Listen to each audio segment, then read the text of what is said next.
সুপ্রিয় শিক্ষার্থীবৃন্দ, আসসালামু আলাইকুম। কেমন আছো সবাই? আশা করছি সবাই ভালো আছো। আমার আজকের অনলাইন ক্লাসে তোমাদের সবাইকে জানাচ্ছি শুভেচ্ছা ও অভিনন্দন।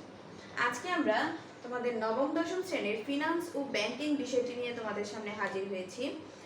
আজকে এই ফিনান্স ও ব্যাংকিং এর আমরা অধ্যায়টা পড়ব অর্থের সময় মূল্য, অর্থাৎ তোমাদের বইয়ের তৃতীয় অধ্যায়।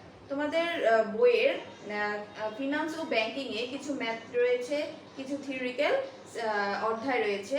তোমাদের এই ম্যাথ সাবজেক্ট অধ্যায়গুলোর মধ্যে এই ফিনান্স ও ব্যাংকিং এর তৃতীয় অধ্যায়টি দিয়েই তোমাদের ম্যাথ শুরু হবে, অর্থাৎ তৃতীয় অধ্যায় থেকে তোমাদের কিছু ম্যাথ আসবে। এখন আমরা প্রথমে দেখি অধ্যায়টার নাম কি, অর্থের সময় মূল্য। তাহলে যেহেতু অধ্যায়ের নাম অর্থের সময় মূল্য, তাহলে আমাদেরকে অবশ্যই জানতে হবে অর্থের সময় মূল্য কি। দেখো এখানে আমি লিখে দিয়েছি আমরা আজকে কি কি শিখব। তাহলে শুরুতে আমাকে জানতে হবে অর্থের সময় মূল্য কি, অর্থের সময় মূল্য কাকে বলে। তাহলে অর্থের সময় মূল্য বলতে এখানে দেখো কি লেখা আছে, অর্থের সময় মূল্য, অর্থাৎ একটা অর্থের কোন সময়ে কি ধরনের মূল্য সেটাকেই বলা হয় অর্থের সময় মূল্য। এখন আমরা যদি বইয়ের ভাষায় বলতে যাই তাহলে বলতে পারি যে সময়ের পরিবর্তনের সাথে সাথে অর্থের মূল্যের যে পরিবর্তন হয় সেটাকেই বলা হয় অর্থের সময় মূল্য। আমি এখানে সংজ্ঞাটা লিখছি।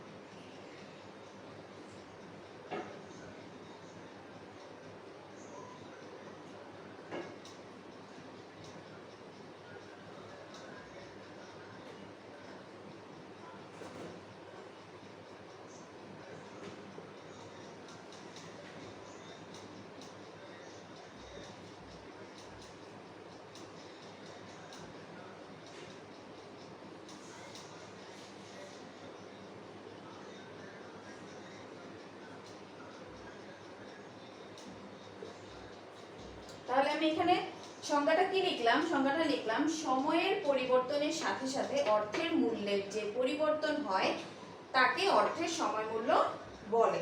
তাহলে এখন দেখো সময়ের পরিবর্তনের সাথে সাথে কি হবে, অর্থের মূল্যটা পরিবর্তন হয়ে যাবে। সময়ের পরিবর্তন হবে, সেটার সাথে অর্থের মূল্যেরও পরিবর্তন হবে। এখন দেখো একটা উদাহরণের সাহায্যে আমি বলতে পারি যে আমি একটি ব্যাংকে টাকা জমা রাখবো, ঠিক আছে, একটি ব্যাংকে টাকা জমা রাখবো, অথবা একটা যে কোনো একটা কোম্পানির শেয়ার ক্রয় করব, সেটা 100 টাকা দিয়ে। 100 টাকা আমি বর্তমানে হয় ব্যাংকে জমা রাখবো আর না হয় যে কোনো একটি কোম্পানির শেয়ার ক্রয় করব। এখন ব্যাংক আমাকে কি করবে, আমি যদি এটা 2 বছরের জন্য ব্যাংকে রাখি, ব্যাংক যদি আমার সাথে চুক্তিবদ্ধ থাকে যে আমাকে 10% হারে সুদ দিবে, তাহলে আমি কিন্তু এই 2 বছর পর 100 টাকাই আবার ফেরত পাবো না। 2 বছর পরে আমি যখন টাকাটা ফেরত পাবো তখন আমি কি করব, এই সুদটা সহ আমি টাকাটা ফেরত পাবো। এটা ধরো 10% সুদ। এখন এই 100 টাকার উপর যদি 10% সুদ ধরা হয় তাহলে বের হয় 10 টাকা। তাহলে এই 100 টাকার সাথে আমি কি করব, এই 100 টাকার সাথে আমাকে 10 টাকাটা যোগ করতে হবে। তাহলে আমি কি করলাম, এই যে সময়ের পরিবর্তনের সাথে সাথে কি হলো, এই অর্থের মূল্যটা পরিবর্তন হলো। বর্তমানের 100 টাকার মূল্য ভবিষ্যতে 110 টাকা হয়ে গেল। সেটা কিসের জন্য, অবশ্যই সুদের জন্য। এখন আমি বলতে পারি আরেকটা জিনিস, যে অর্থের সময় মূল্যের মূল কারণ কিন্তু হচ্ছে এই সুদের হার। অর্থের সময় মূল্যের মূল কারণ হচ্ছে সুদের হার। এই সুদের হারের কারণে কি হচ্ছে, আমার বর্তমানের 100 টাকা ভবিষ্যতে গিয়ে সুদটা যোগ হয়ে 110 টাকা হয়ে যাচ্ছে। তাহলে আমরা সংজ্ঞাটার সাথে মিলিয়ে বলতে পারি যে সময়ের পরিবর্তনের সাথে সাথে কি হচ্ছে, আমার অর্থের মূল্যটা পরিবর্তিত হচ্ছে, আর এই পরিবর্তিত মূল্যটাকেই বলা হয় অর্থের সময় মূল্য। ঠিক আছে, আশা করছি তোমরা বুঝতে পেরেছো যে অর্থের সময় মূল্যটা কাকে বলা হয়। আমি এটা একটু মুছে দিচ্ছি। তারপরের টপিকটা হচ্ছে অর্থের সময় মূল্য কেন গুরুত্বপূর্ণ। অর্থের সময় মূল্যের সংজ্ঞাটা তো আমরা জানলাম যে অর্থের সময় মূল্যটা কি। এখন আমাকে জানতে হবে যে এই অর্থের সময় মূল্যটা কেন গুরুত্বপূর্ণ, কি কি কারণে এটা গুরুত্বপূর্ণ। এখন দেখো, প্রথমেই আমি দেখি যে অর্থের সময় মূল্যটা গুরুত্বপূর্ণ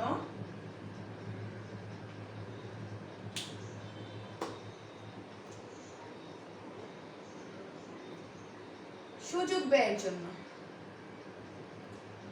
সুযোগ ব্যয়, সুযোগ ব্যয়ের জন্য অর্থের সময় মূল্যটা গুরুত্বপূর্ণ। অর্থাৎ সুযোগ ব্যয় নির্ণয়ের ক্ষেত্রে আমাকে অর্থের সময় মূল্যটা লাগবে। কিভাবে?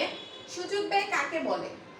আমরা যদি বইয়ের ভাষায় বলতে চাই তাহলে সুযোগ ব্যয় বলা হয় যে দুটি প্রকল্পের মধ্যে একটি প্রকল্পে বিনিয়োগের ক্ষেত্রে অপর একটি প্রকল্পে বিনিয়োগের যে সুযোগটা আমরা ত্যাগ করলাম সেটাকেই বলা হয় সুযোগ ব্যয়। ঠিক আছে, তাহলে দুটি প্রকল্পের মধ্যে আমি যে কোনো একটি প্রকল্পে বিনিয়োগ করব, সেক্ষেত্রে আমি কি করলাম, আরেকটি প্রকল্পের বিনিয়োগটা ত্যাগ করলাম, সেটাকেই বলা হয় সুযোগ ব্যয়। আমি একটু সহজ ভাষায় তোমাকে উদাহরণ দিয়ে বলি। দেখো, ধরো তোমার কাছে 500 টাকা আছে, এই 500 টাকা তোমার কাছে আছে।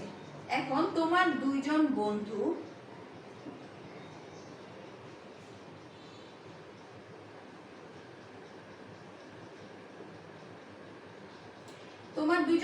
রহিম এবং করিম, এই দুইজনই তোমার কাছে 500 টাকা ঋণ চাইলো বা ধার হিসেবে চাইলো। এখন 500 টাকা তুমি কি করবে? তোমার কাছে যেহেতু আছেই 500 টাকা, তুমি যে কোনো একজনকে ঋণ দিতে পারবে। এখন কথা হচ্ছে, রহিম বলল যে রহিমকে যদি 500 টাকা প্রদান করা হয় তাহলে রহিম 7 দিন পর ওই 500 টাকা সহ তাকে 700 টাকা প্রদান করবে, অর্থাৎ 200 টাকা বেশি দিবে। আর করিম বলল তাকে যদি 500 টাকা দেওয়া হয় তাহলে সে 7 দিন পর তাকে 900 টাকা প্রদান করবে। ঠিক আছে, এখন আমি কি করব? আমি অবশ্যই যে আমাকে বেশি টাকা দিবে আমি তাকেই টাকাটা দিব। তাহলে আমি করিমকে টাকাটা প্রদান করলাম। এই ক্ষেত্রে আমি কি করলাম? রহিমের সুযোগটা ত্যাগ করলাম, রহিমকে আমি টাকাটা দিলাম না। তাহলে একটি সুযোগ গ্রহণের ক্ষেত্রে আমি আরেকটি সুযোগকে ত্যাগ করলাম, এটাকেই বলা হয় সুযোগ ব্যয়। প্রকল্পের ক্ষেত্রেও একই রকম। প্রকল্পের ক্ষেত্রে আমি দুইটি প্রকল্প চিন্তা ভাবনা করব যে 5 লক্ষ টাকা আমি যে কোনো একটি প্রকল্পে বিনিয়োগ করব। এক্ষেত্রে যে প্রকল্পটি আমাকে লভ্যাংশ বেশি দিবে সেই প্রকল্পের সুযোগটা গ্রহণ করব এবং এই ক্ষেত্রে আমি কি করব? আরেকটি যে প্রকল্প থাকবে সেই প্রকল্পের সুযোগটা আমি ত্যাগ করব। এই ত্যাগ করাটাকেই বলা হয় সুযোগ ব্যয়। ঠিক আছে, তাহলে এই সুযোগ ব্যয় নির্ণয়ের ক্ষেত্রে আমার অর্থের সময় মূল্যটা অবশ্যই গুরুত্বপূর্ণ। এখন আরেকটা দেখি যে আরো কিছু আছে যে কি কি কারণে গুরুত্বপূর্ণ। ঋণ গ্রহণ সিদ্ধান্ত।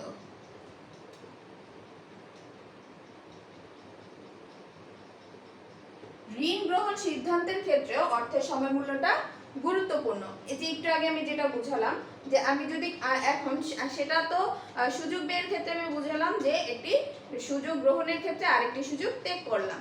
আর ঋণ গ্রহণ সিদ্ধান্ত মানে হচ্ছে আমি যদি ব্যাংক থেকে ঋণ নিতে চাই তাহলে আমার সামনে যদি দুটো ব্যাংক থাকে, সেই দুটো ব্যাংকের মধ্যে আমাকে যে ব্যাংক কম পরিমাণ সুদের হারের ক্ষেত্রে আমাকে অধিক পরিমাণ টাকা দিবে, আমি কি করব? সেই ব্যাংক থেকে বা সেই প্রতিষ্ঠান থেকে অবশ্যই ঋণটা গ্রহণ করব। 5 লক্ষ টাকা আমি ঋণ নিব। এখন ব্যাংক বলছে ব্যাংক থেকে যদি আমি ঋণ নেই তাহলে 3 বছরের জন্য আমাকে প্রত্যেক বছর 10% সুদ দিতে হবে। এটা ধরো ক ব্যাংক বলছে। আবার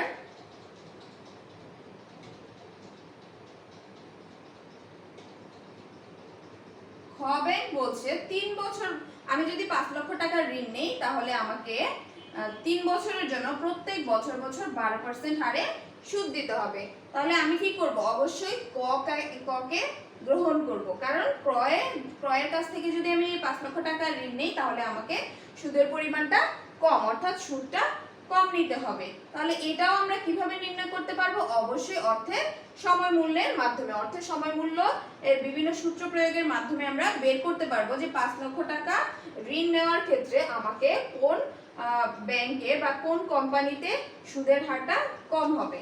তাহলে আমি আরেকটা জিনিস দেখলাম যে ঋণ গ্রহণ সিদ্ধান্তের ক্ষেত্রে অর্থের সময় মূল্যটা গুরুত্বপূর্ণ। এখন আরেকটি দেখছি, সেটা হচ্ছে প্রকল্প মূল্যায়ন।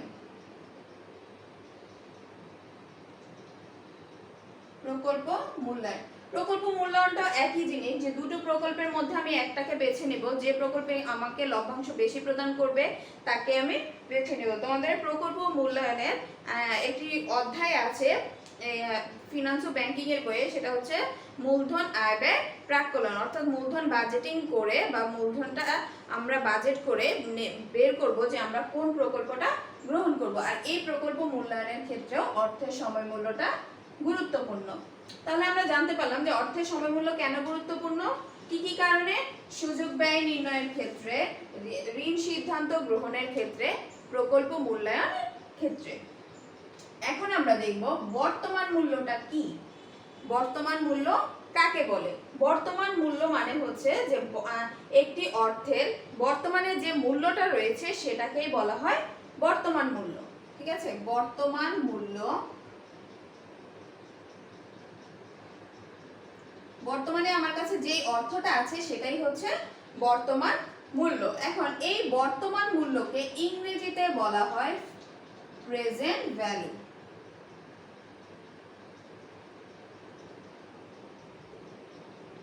প্রেজেন্ট ভ্যালু বা পিভি, সংক্ষেপে আমরা বলতে পারি পিভি। আমরা যখন অঙ্ক করব তখন আমরা ইংরেজিতে লিখব, পিভি দিয়ে আমরা সূত্রটা এই সূত্রগুলো প্রয়োগ করব। তাহলে বর্তমান মূল্য, বর্তমান মূল্যকে আমরা বলতে পারি ইংরেজিতে প্রেজেন্ট ভ্যালু। প্রেজেন্ট ভ্যালুর সংক্ষিপ্ত রূপ হচ্ছে পিভি। এখন পিভির কিন্তু একটা সূত্র রয়েছে, আমরা প্রেজেন্ট ভ্যালুটা কিভাবে নির্ণয় করব। প্রেজেন্ট ভ্যালু নির্ণয় সূত্র হচ্ছে,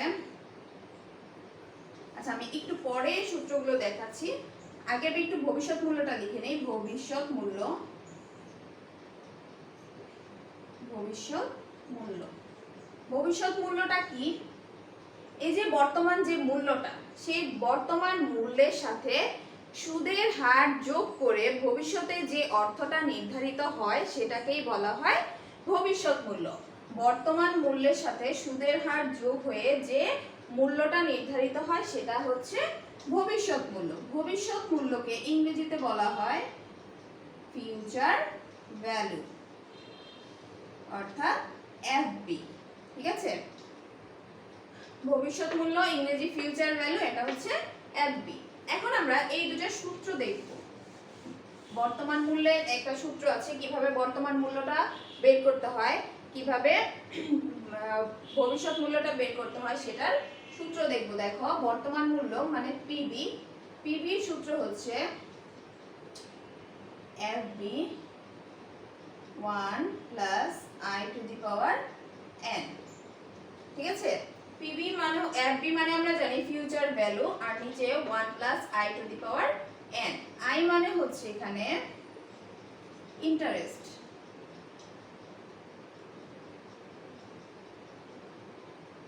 মানে সুদ বা সুদের হার, সুদের হার। আর এন মানে হচ্ছে নাম্বার অফ ইয়ার্স।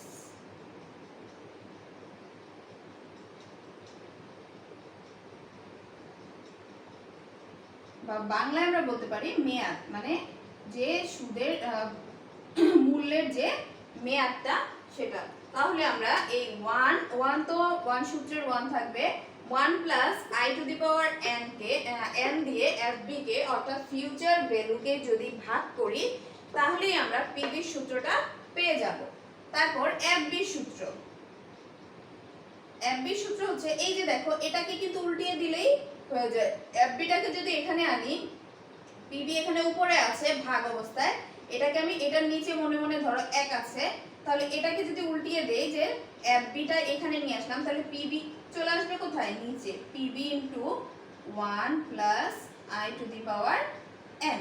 ঠিক আছে, তাহলে পিবির সূত্র আমরা এটা লিখলাম। পিবিটাকে আমরা উল্টিয়ে দিয়ে এখানে এফবিটা বের করে ফেললাম, অর্থাৎ এফবি সূত্রটা বের করে ফেললাম। এখানে নিচে নিচে 1 আছে, যেহেতু এফবি এখানে নিচে চলে আসবে, উপরে চলে যাবে এখান থেকে, আর এটাকে আমি ঘুরিয়ে এই পাশে নিয়ে আসলাম, তাহলে আমাদের এফবি সূত্রটা বের হয়ে যাচ্ছে। তাহলে এভাবে আমরা সূত্র প্রয়োগের মাধ্যমে অর্থের সময় মূল্যটা নির্ধারণ করতে পারবো, অর্থাৎ পিবির মান এফবির মান যদি বের করতে হয় সেটা বের করতে পারবো। তাহলে এই আজকে আমাদের আলোচনার বিষয় এইটুকুই। আশা করছি আমার ক্লাসটি তোমরা বুঝতে পেরেছো। যদি কোনো সমস্যা হয় তাহলে সেটা অবশ্যই কমেন্টস বক্সে জানিয়ে দিবে। পরবর্তী ক্লাসে আমি আরেকটি টপিক নিয়ে তোমাদের সামনে হাজির হব। সে পর্যন্ত সবাই ভালো থেকো, সুস্থ থেকো, আল্লাহ হাফেজ।